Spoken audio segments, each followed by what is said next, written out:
నాకు నీవా, తిరిగి లేచెను నా తోడు ఉందా.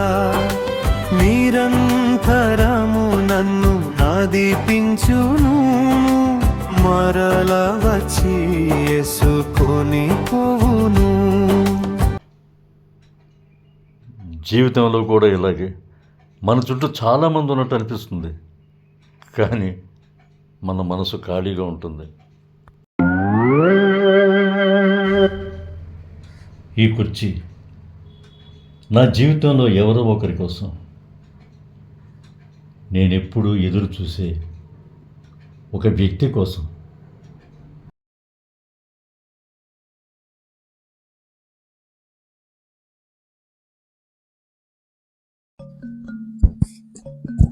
నాకు అనిపిస్తుంది, స్నేహితులు వస్తే ఈ ఖాళీ నిండిపోతుందని, డబ్బు వస్తే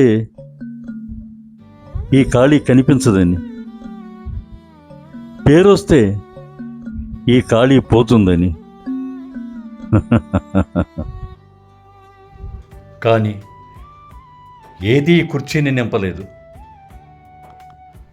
నాకోటి అర్థమైంది, ఏ మనుష్యుడు ఈ ఖాళీని నింపలేడు. ప్రార్థన ప్రార్థన నా దేవుడే ఈ ఖాళీని, నా దేవుడే ఈ ఖాళీని నింపగలడు. దేవునికే నేను మొర్ర పెట్టుదు, ఆయన చెవి యొక్కు వరకు మనవి చేయుదు, నేను మనవి చేయుదు. దేవునికే నేను మొర్ర పెట్టుదు, ఆయన చెవి యొక్కు వరకు.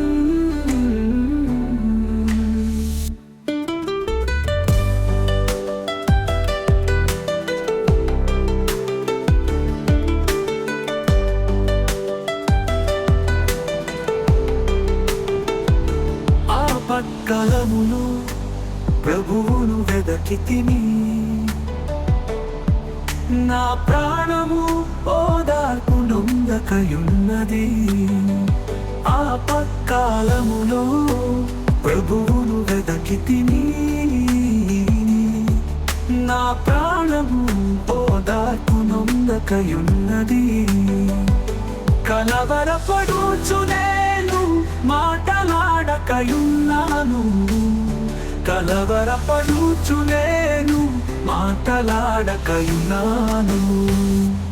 దేవునికే నేను మొర్ర పెట్టుదు, ఆయన చెవి యొక్కు వరకు మనవి చేయుదు, నేను మనవి చేయుదు. దేవునికే నేను మొర్ర పెట్టుదు, ఆయన చెవి యొక్కు. ప్రభువా, నా జీవితంలో ఈ ఖాళీని నింపేది నువ్వే అని నాకు అర్థమైంది. నన్ను నింపుము ప్రభువా. దేవానికి స్తోత్రం. యాకోబు 4వ అధ్యాయము 8వ వచనం చెప్తుంది, దేవుని యొద్దకు రండి, ఆయన మీ యొద్దకు వచ్చును.